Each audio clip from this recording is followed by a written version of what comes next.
ಯಶ್ ಅವರ ಮೊದಲ ಸಿನಿಮಾಗೂ ಮಹಿಳಾ ನಿರ್ದೇಶಕಿ, ಈಗ ಟಾಕ್ಸಿಕ್ ಸಿನಿಮಾಗೂ ಕೂಡ ಮಹಿಳಾ ನಿರ್ದೇಶಕಿ ಗೀತು ಮೋಹನ್ ದಾಸ್.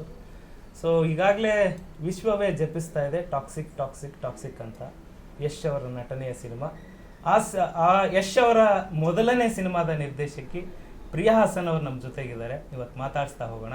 ಕನಸುಗಳಿರುತ್ತೆ ಅಂದರೆ ಒಂದು ಗಾಂಧಿನಗರದಲ್ಲಿ ನಾನೊಂದು ಕಟೌಟ್ ನಿಲ್ಲಬೇಕು, ಈ ಥರದ ಒಂದಿಷ್ಟು ಆಲೋಚನೆಗಳು ಇದ್ದಾಗ ಅಂಥ ಸಂದರ್ಭದಲ್ಲಿ ಅಂಥ ಹುಡುಗ ಇವತ್ತು ಇಡೀ ವಿಶ್ವದಲ್ಲೇ ಅವ್ರ ಕಟೌಟ್ ನಿಲ್ತಾ ಇದೆ. ಇವತ್ತಿನ ಈ ಒಂದು ಸಂದರ್ಭ, ಅವತ್ತು ನಿಮ್ಮ ಮುಂದೆ ಏನಾದರೂ ದಿನಗಳ ಏನಾದರೂ ಮುಂದಿನ ಕನಸುಗಳನ್ನು ಏನಾದರೂ ಹಂಚ್ಕೊಂಡಿದ್ದು ಆ ಥರದ್ದು ಏನಾದರೂ ಸಿಚುವೇಶನ್ ಇದೆಯಾ? ಅಂದರೆ ನಾವು ಸಬ್ಜೆಕ್ಟ್ ಬಗ್ಗೆ ಡಿಸ್ಕಸ್ ಮಾಡ್ತಿದ್ವಿ ಬಿಟ್ಟರೆ ಬೇರೆ ವಿಚಾರಗಳನ್ನ ನಾವು ಅಷ್ಟು ಜಾಸ್ತಿ ಮಾತಾಡ್ತಿರ್ಲಿಲ್ಲ. ಬಿಕಾಸ್ ನಾನು ಡೈರೆಕ್ಷನಲ್ಲಿ ಜಾಸ್ತಿ ಇನ್ವಾಲ್ವ್ ಆಗಿರೋದ್ರಿಂದ ಅಷ್ಟೊಂದು ನಾವು ಡಿಸ್ಕಸ್ ಮಾಡ್ತಿರ್ಲಿಲ್ಲ. ಬಿಕಾಸ್ ನನಗೆ ಅನಿಸಿದ ಪ್ರಕಾರ ಅವತ್ತು ಸಹ ಯಶು ನಾನು, ಯಾಕಂದರೆ ಅದರಲ್ಲಿ ಇಬ್ಬರು ಹೀರೋಸ್ ಇದ್ದರು. ನಾನು ಕಾಸ್ಟ್ಯೂಮ್ ಸೆಲೆಕ್ಟ್ ಮಾಡ್ಬೇಕಾದ್ರೆ ಇಬ್ರಿಗೂ ಕಾಸ್ಟ್ಯೂಮ್ ಸೆಲೆಕ್ಟ್ ಮಾಡಿ ಕಾಸ್ಟ್ಯೂಮರ್ಗೆ ಹೇಳಿರ್ತಿದ್ದೆ. ಬಟ್ ಯಶ್ಗೆ ಆವಾಗ ಕಾಸ್ಟ್ಯೂಮ್ ಬಗ್ಗೆ ತುಂಬ ಒಂದು ಒಲವಿತ್ತು. ಅಂದರೆ ಅವ್ರಿಗೆ ತುಂಬ ಒಂದು ಅದ್ರ ಬಗ್ಗೆ ಇಂಟ್ರೆಸ್ಟ್. ನಾನು ಇದನ್ನೇ ಹಾಕೋಬೇಕು, ಹಿಂಗೆ ಮಾಡಬೇಕು, ಹಿಂಗೆ ಕಾಣಬೇಕು, ನನ್ನ ಡೈಲಾಗ್ ಹಿಂಗೆ ಹೇಳಬೇಕು, ಈ ವಿಚಾರವಾಗಿ. ಇವಾಗ ಅವರು ಆ ಕಾಸ್ಟ್ಯೂಮ್ ಹಾಕೊಂಡ್ರೆ ನನ್ನ ಕಾಂಬಿನೇಷನ್ಗೆ ಏನು ಹಾಕೋಬೇಕು, ಅವ್ರ ಕಾಂಬಿನೇಷನಿಗೆ ನಾನು ಏನು ಹಾಕ್ಬೇಕು, ಇದ್ರ ಬಗ್ಗೆ ಜಾಸ್ತಿ ಡಿಸ್ಕಸ್ ಮಾಡ್ತಾ ಇದ್ವಿ. ಆಮೇಲೆ ಸಬ್ಜೆಕ್ಟ್ ಬಗ್ಗೆ, ಡೈಲಾಗ್ಸ್ ಬಗ್ಗೆ, ಇವಾಗ ನಾನು ಹಿಂಗೆ ಹೇಳ್ತೀನಿ, ನೀವು ಈ ಥರ ಹೇಳಿ ಅಂತ ಆ ಥರ ನಾವು ಮಾತಾಡ್ಕೊಂಡು ಡಿಸ್ಕಸ್ ಮಾಡ್ತಿದ್ವಿ. ಬಿಕಾಸ್ ನಮ್ಮ ಜೊತೆಗೆ ಜಯಂತಿ ಅಮ್ಮ ಇದ್ದರು, ಅವರೆಲ್ಲ ಸೀನಿಯರ್ ಆರ್ಟಿಸ್ಟು. ಜಯಂತಿ ಅಮ್ಮ, ಭವ್ಯ ಅವರು, ರಮೇಶ್ ಭಟ್ ಅವರು, ಈ ಥರ ಎಲ್ಲ ಸೀನಿಯರ್ ಆರ್ಟಿಸ್ಟ್ಗಳನ್ನ ಹಾಕೊಂಡಿದ್ದೆ ನಾನು ಅವಾಗ. ಸೊ ಹಾಗಾಗಿ ಅವ್ರ ಜೊತೆಗೆ ನಾವು ಮ್ಯಾಚ್ ಮಾಡಬೇಕಲ್ಲ, ನಾವು ಮುಂಚೆ ಸ್ವಲ್ಪ ಪ್ರಾಕ್ಟೀಸ್ ಮಾಡ್ಕೋತಾ ಇದ್ವಿ. ಸೊ ಈ ಥರ ಡಿಸ್ಕಸ್ ಮಾಡ್ತಿದ್ವಿ ಬಿಟ್ಟರೆ ಬೇರೆ ಪರ್ಸ್ನಲ್ ವಿಚಾರಗಳು ನಾವೇನು ಅಷ್ಟು ಮಾತಾಡ್ತಾ ಇರಲಿಲ್ಲ. ಆ ಸಿನಿಮಾಗೆ ಅಂದರೆ ಯಶ್ ಅವರಿಗೆ ಏನು ರೆಕಮೆಂಡೇಶನ್ ಇದನ್ನು ಮಾಡಿದ್ದೀವಿ? ಯಶ್ ಅವರಿಗೆ ಆವಾಗ ನಮ್ಮ ತಾಯಿಯವರು ಅವ್ರಿಗೆ 50,000 ಏನೋ ರೆಕಮೆಂಡೇಶನ್ ಮಾಡಿದ್ದಿದ್ದು. ಅದು ಡಬ್ಬಿಂಗ್ ಟೈಮ್ನಲ್ಲಿ ಚಾಮುಂಡೇಶ್ವರಿ ಸ್ಟುಡಿಯೋನಲ್ಲಿ ಡಬ್ಬಿಂಗ್ ನಡೀತಾ ಇತ್ತು ಅವಾಗ.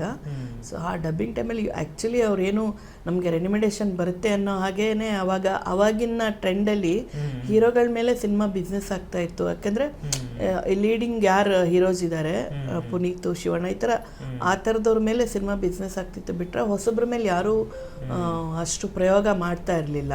ಸೊ ಅವಾಗ ನಾವೆಲ್ಲ ಸೇರಿ ಒಂದು ಹೊಸ ಪ್ರಯತ್ನ ಮಾಡಿದ್ದಿದ್ದು. ಸೊ ಒಳ್ಳೆ ಅವಕಾಶ, ಪ್ಲಸ್ ಚಾಲೆಂಜಿಂಗ್ ಆಗಿ ತಗೊಂಡು ನಾನು ಮಾಡಿದ್ದೆ ಅವಾಗ. ಅದನ್ನ 50,000 ರೂಪೀಸು ರೆಕಮೆಂಡೇಶನ್ ಅಂತ ನಮ್ಮ ತಾಯಿಯವರು ಅವತ್ತು ಎಷ್ಟನ್ನ ಕರೆದು ಡಬ್ಬಿಂಗ್ ಆದ್ಮೇಲೆ ಕೊಟ್ಟಿದ್ದು. ಬೈಕಲ್ಲಿ ಬರ್ತಾ ಇದ್ರು ಅವಾಗ ಅವರು. ಸೊ ಅವಾಗಲೇ ಅವ್ರಿಗೊಂಥರ ಸ್ಟೈಲಿಶು, ಒಂದು ಸ್ಟೈಲ್ ಲುಕ್ಕು, ಆ ಆ್ಯಟಿಟ್ಯೂಡು ಎಲ್ಲ ಒಂಥರ ಆವಾಗಲೇ ಅನ್ಸೋದು ಇವರೇನೋ ಒಂದು ಮಟ್ಟಕ್ಕೆ ಬೆಳೀತಾರೆ ಅಂತ. ಸೊ ಇದಕ್ಕೆ ಅಂತ ಬಹುಶಃ ಅವ್ರಿಗೆ ಗೊತ್ತಿರಲ್ವೇನೋ ಅನಿಸುತ್ತೆ ನನಗೆ, ಈ ಮಟ್ಟಕ್ಕೆ ಒಂದು ಏನು ಯಶಸ್ಸು ಸಿಗುತ್ತೆ ಅಂತ. ಇವತ್ತು ಆ ಮಟ್ಟಕ್ಕೆ ಅವ್ರಿಗೆ ಯಶಸ್ಸು ಸಿಕ್ಕಿದೆಯಲ್ಲ, ಅದು ತುಂಬ ಖುಷಿ ಅನಿಸುತ್ತೆ. ಅದೇ KGF ಸಿನಿಮಾ ಮುಖಾಂತರ ನ್ಯಾಷನಲ್ ಲೆವೆಲಲ್ಲಿ ಗುರುತಿಸ್ಕೊಂಡು, ಹೌದು, ಇವತ್ತು ಟಾಕ್ಸಿಕ್ ಸಿನಿಮಾಯಿಂದ ಇಂಟರ್ನ್ಯಾಷನಲ್ ಸ್ಟಾರ್ ಲೆವೆಲಿಗೆ ಬಂದಿದ್ದಾರೆ. ಪ್ರಪಂಚಾದ್ಯಂತ ನೋಡ್ತಾ ಇದ್ದಾರೆ ಇವತ್ತು ಅವರನ್ನ. ಖುಷಿ ಅನ್ಸುತ್ತಲ್ವಾ, ಹೆಮ್ಮೆ ಅನ್ಸುತ್ತಲ್ವಾ. ಎಲ್ಲವಾಗ್ಲೂ ನಾವು ನೋಡಿ, ಅವಾಗ ಜಂಬದ ಹುಡುಗಿ ಟೈಮ್ನಲ್ಲಿ ತಮಿಳ್ ಸಿನಿಮಾ ಮತ್ತು ಹಿಂದಿ ಸಿನಿಮಾ ಎಲ್ಲ ಇಲ್ಲಿ ರಿಲೀಸ್ ಆಗತ್ತೆ. ಅವಾಗ ಸಹ ನಾನು ಅದನ್ನು ಯೋಚನೆ ಮಾಡ್ತಾ ಇದ್ದೆ, ನಮ್ಮ ಸಿನಿಮಾಗಳು ಇವಾಗ ನಾನು ಜಂಬದ ಹುಡುಗಿ ಸಿನಿಮಾ ಮಾಡಬೇಕಾದ್ರೆ ನಾನು ಡೈರೆಕ್ಷನ್ ಮಾಡಿರೋದ್ರಿಂದ ಅದನ್ನು ಟೆಕ್ನಿಕಲಿ ನಾವು ಅವಾಗ ನೆಗೆಟಿವಲ್ಲಿ ಶೂಟ್ ಮಾಡ್ತಾ ಇದ್ದಿದ್ದು, ಡಿಜಿಟಲ್ ಇರಲಿಲ್ಲ. ನೆಗೆಟಿವಲ್ಲಿ ಶೂಟ್ ಮಾಡಬೇಕಾದ್ರೆ ನಮ್ಗೇನಾದರೂ ಒಂದು ಸಣ್ಣದು ಎಡಿಟಿಂಗಲ್ಲಿ ಮಿಸ್ಟೇಕ್ ಆದರೂ ಸಹ ನಾನು ಚೆನ್ನೈಗೆ ಹೋಗ್ತಾ ಇದ್ದೆ ವರ್ಕ್ ಮಾಡಿಸ್ಲಿಕ್ಕೆ. ಟೆಕ್ನಿಷಿಯನ್ಸು ಇದೆಲ್ಲ ನಮ್ಗೆ ಚೆನ್ನೈಯಲ್ಲೇ ಸಿಗ್ತಾ ಇದ್ದಿದ್ದು, ಬೇಗ ಫಾಸ್ಟಾಗಿ ವರ್ಕ್ ಆಗ್ತಾ ಇದ್ದಿದ್ದು. DI ಮಾಡಬೇಕಂದ್ರೆ ಚೆನ್ನೈಗೆ ಹೋಗ್ಬೇಕಿತ್ತು. ಅವಾಗ ನಾನು ಅಲ್ಲಿ ನೋಡ್ತಾ ಇದ್ದಿದ್ದು ಏನಂದರೆ, ಎಲ್ಲ ತಮಿಳ್ ಸಿನಿಮಾಗಳು ರಿಲೀಸ್ ಆಗುತ್ತೆ. ಅದೇ ನಮ್ಮ ಬ್ಯಾಂಗ್ಳೂರ್ನಲ್ಲಿ Tamil cinema, Hindi cinema, Malayalam cinema ಎಲ್ಲ ಸಿನಿಮಾಗಳು ರಿಲೀಸ್ ಆಗ್ತಾ ಇತ್ತು. ನಮ್ಮ ಕನ್ನಡದವ್ರಿಗೆ ಮಾತ್ರ ಓನ್ಲಿ ಕರ್ನಾಟಕ ಮಾರ್ಕೆಟು. ನಾನು ಯಾವಾಗಲೂ ಅದನ್ನ ಯೋಚನೆ ಮಾಡ್ತಾ ಇದ್ದೆ, ಅಲ್ಲಿ ನಮ್ಮ ಸಿನಿಮಾಗಳು ಯಾವಾಗ ಇಲ್ಲೆಲ್ಲ ರಿಲೀಸ್ ಆಗುತ್ತಪ್ಪ, ಯಾವಾಗ ಇಲ್ಲೆಲ್ಲ ಬರುತ್ತೆ ಅಂತ ಚಿಕ್ಕದಾಗಿತ್ತು. ಸೊ ಇವತ್ತು ಈ ಒಂದು ಮಾರ್ಕೆಟ್ ಕೂಡ ಚೆನ್ನಾಗಿ ಬೆಳೆಸ್ತಾ ಇದ್ದಾರಲ್ಲ ಯಶು, ಅದಕ್ಕೆ ನನ್ನ ಕಡೆಯಿಂದ ಥ್ಯಾಂಕ್ಸ್ ಹೇಳ್ತೀನಿ. ನನ್ನ ಪರ್ಸ್ನಲಿ ನನಗೆ ತುಂಬ ಇಷ್ಟ ಆಯಿತು. ಆ್ಯಸ್ ಎ ಟೆಕ್ನಿಷಿಯನ್ ನಾವೆಲ್ಲರೂ ಅದನ್ನು ಆಸೆ ಪಡ್ತೀವಿ. ಯಾಕಂದರೆ ನಮ್ಮ ಒಂದೇನು ಪ್ರತಿಭೆ ಇರುತ್ತೆ ಅದೆಲ್ಲ ಕಡೆಗೂ ರೀಚ್ ಆಗಬೇಕು. ಎಲ್ಲ ಕಲಾವಿದ್ರಿಗಾಗಲಿ ಟೆಕ್ನಿಷಿಯನ್ಸ್ಗಾಗಲಿ ಈ ಒಂದು ಆಸೆ ಇದ್ದೇ ಇರುತ್ತೆ. ಸರಿಯಾದ ರೀತಿಯಲ್ಲಿ ಅವರ ಪ್ರತಿಭೆ ಎಲ್ಲ ಕಡೆಗೂ ರೀಚ್ ಆಗಬೇಕು. ಕೆಲವೊಬ್ಬರಿಗೆ ಆ ಒಂದು ಅವಕಾಶಗಳು ಸಿಗಲ್ಲ. ಆ ಅವಕಾಶನ ಯಶ್ ಅವರು ಸರಿಯಾಗಿ ಉಪಯೋಗಿಸ್ಕೊಂಡು ಈ ಮಟ್ಟಕ್ಕೆ ಬೆಳೀತಾ ಇದ್ದಾರೆ. ಜೊತೆಗೆ ಚಿತ್ರರಂಗದ ಇದನ್ನು ಸಹ ಬೆಳೀತಾ ಇದೆ. ಸೊ ಅದು ಖುಷಿ ಅನ್ಸುತ್ತೆ. ಎಸ್, ನೀವು ಹೇಳಿದ್ದು ಅಕ್ಷರ ಸಹ ಸತ್ಯ ಮೇಡಮ್. ಯಾಕಂದ್ರೆ ಅವ್ರ ಜೊತೆಗೆ, ಅವರ ಬೆಳವಣಿಗೆ ಜೊತೆಗೆ ನಮ್ಮ ಇಂಡಸ್ಟ್ರಿನೂ ಕೂಡ ಬೇರೆ ಲೆವೆಲ್ಗೆ ಕರ್ಕೊಂಡು ಹೋಗಿದ್ದಾರೆ. ಯಾಕಂದ್ರೆ ವಿದೇಶದಲ್ಲೂ ಕೂಡ ನಮ್ಮ ಕನ್ನಡ ಸಿನಿಮಾಗಳು ಕೂಡ ಇವತ್ತು ರಿಲೀಸ್ ಆಗ್ತದೆ. ಹೌದು, ಒಬ್ರು ಕನ್ನಡ ಹೀರೋ ಇಲ್ಲಿಯವರು, ಕರ್ನಾಟಕದವರು, ಮತ್ತೆ ಕೆಲವೊಬ್ರು ನಾನು ಕೇಳ್ದಂಗೆ ಕೆಲವೊಬ್ರು ಟೆಕ್ನಿಷಿಯನ್ಸ್ ಕೂಡ ನಮ್ಮ ಕರ್ನಾಟಕದವರು ಆಗಿದ್ದಾರೆ. ಸೊ ಅದೆಲ್ಲ ತುಂಬಾ ಖುಷಿ ಅನ್ಸುತ್ತೆ. ಹಾಡು ಬರೆದವ್ರು ನಮ್ಮ ಭಟ್ರು ಹಾಡು ಬರ್ದಿದ್ದಾರೆ. ಮ್ಯೂಸಿಕ್ ರವಿ ಬಸೂರ್ ಅವ್ರು ಮಾಡಿದ್ದಾರೆ. ಸೊ ಇದೆಲ್ಲ ಒಂದ್ ಕಡೆ ತುಂಬಾ ಖುಷಿ ಆಗುತ್ತೆ. ಅಂಡ್ ಮೋರ್ ಓವರ್ ಅವರು ಒಂದು ಲೇಡಿನ ಚೂಸ್ ಮಾಡಿ ನಿರ್ದೇಶನ ಕೊಟ್ಟಿದ್ದಾರಲ್ಲ, ಅದಕ್ಕೆ ನಾನು ಥ್ಯಾಂಕ್ಸ್ ಹೇಳ್ತೀನಿ. ಬಿಕಾಸ್ ಆವಾಗ ನಾನು ಬಹುಶಃ ಕವಿತಾ ಲಂಕೇಶ್ ಅವರು ಮಾಡಿದ್ರು ನಿರ್ದೇಶನ ಬಿಟ್ಟರೆ, ಸೆಕೆಂಡ್ ಐ ಥಿಂಕ್ ನಾನೇ ಡೈರೆಕ್ಷನ್ ಮಾಡಿದ್ದಿದ್ದು ಅನ್ಸುತ್ತೆ.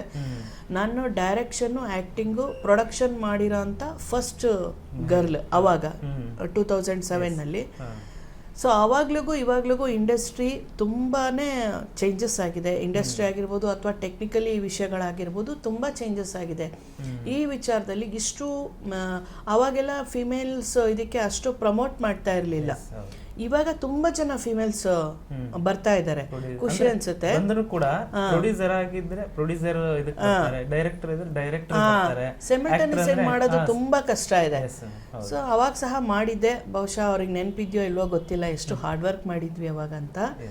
ಇವತ್ತು ಇಷ್ಟು ಒಳ್ಳೊಳ್ಳೆ ನ್ಯಾಷನಲ್ ಲೆವೆಲ್ ಡೈರೆಕ್ಟರ್ಸ್ ಇದ್ದು ಅವರು ಆ ಥರ ಡೈರೆಕ್ಟರ್ಸ್ ಜೊತೆಗೆ ವರ್ಕ್ ಮಾಡಿ ಸಹ ಒಂದು ಲೇಡಿನ ಚೂಸ್ ಮಾಡಿ ಅವ್ರನ್ನ ಕಾನ್ಫಿಡೆಂಟ್ ಆಗಿ ಅವ್ರಿಗೆ ಡೈರೆಕ್ಷನ್ ಕೊಟ್ಟಿದ್ದಾರಲ್ಲ, ಅದು ತುಂಬ ಖುಷಿ ಅನಿಸುತ್ತೆ ನೋಡಿ. ಅವ್ರಿಗೆ ಎಷ್ಟು ಒಂದು ಸಪೋರ್ಟಿವ್ ಕ್ಯಾರೆಕ್ಟರ್ ಇದೆ. ಅದನ್ನೇ ಹೇಳ್ತಾ ಇದ್ರು ಮೊನ್ನೆ ಗೀತು ಮೋಹನ್ ದಾಸ್. ಪ್ರತಿ ಪ್ರೆಸ್ ಮೀಟ್ ಅಲ್ಲೂ ಕೂಡ ಯಶ್ ಅವರು ಅದನ್ನ ಒಂದು ಅವಕಾಶ ಕೊಟ್ಟಿದ್ದನ್ನ ತುಂಬಾ ಭಾವುಕ, ಎಮೋಷನಲ್ ಆಗಿ ಹೇಳ್ತಾರೆ, ಕಣ್ಣೀರ್ ಇಡ್ತಾನೆ ಹೇಳ್ತಾರೆ. ನಾನು ಏನು ಇರದೇ ಇರತಕ್ಕಂತ ಒಂದು ಸಿಚುವೇಶನ್ ಅಲ್ಲಿ ಇದ್ದಾಗ ನನಗೊಂದು ಅವಕಾಶ ಕೊಟ್ಟರು, ಇಷ್ಟು ದೊಡ್ಡ ಜವಾಬ್ದಾರಿಯನ್ನ ಕೊಟ್ಟರು ಅನ್ನೋ ಒಂದು ಮಾತು ಹೇಳ್ತಾರೆ. ಬಟ್ ಅದು ಅಷ್ಟೇ ದೊಡ್ಡ ಜವಾಬ್ದಾರಿನೂ ಕೂಡ ಮತ್ತೆ ಅಲ್ವಾ. ಹೌದು, ಅವಾಗ ನಾವು ಮಾಡಿದಾಗ ತುಂಬಾನೇ ನಿರ್ದೇಶನ ಅದು ಖುಷಿ ಅನ್ಸುತ್ತೆ ನೋಡಿ. ಒಂದು ಕಾಲದಲ್ಲಿ ನಾವು ಅವ್ರಿಗೆ ಅವಕಾಶ ಕೊಟ್ಟಿರ್ಬೋದು, ಇವತ್ತು ಅವ್ರು ಬೆಳೆದಾಗ ಆ ಥರದವ್ರನ್ನ ಗುರುತಿಸಿ ಅವ್ರ ಅವಕಾಶ ಕೊಡ್ತಾ ಇದಾರಲ್ಲ, ಅದು ದೊಡ್ಡತನ. Yes ma'am. ಇವತ್ತು ಕಳೆದ್ರೆ ನಾಳೆ ಸಿನಿಮಾ ರಿಲೀಸ್. ಸೊ ಏನು ಹೇಳಕ್ಕೆ ಇಷ್ಟಪಡ್ತೀರಿ ಯಶ್ ಅವ್ರ ಬಗ್ಗೆ, ಟಾಕ್ಸಿಕ್ ಬಗ್ಗೆ? ಯಶ್ ಅವ್ರಿಗೆ ಒಳ್ಳೇದಾಗಲಿ.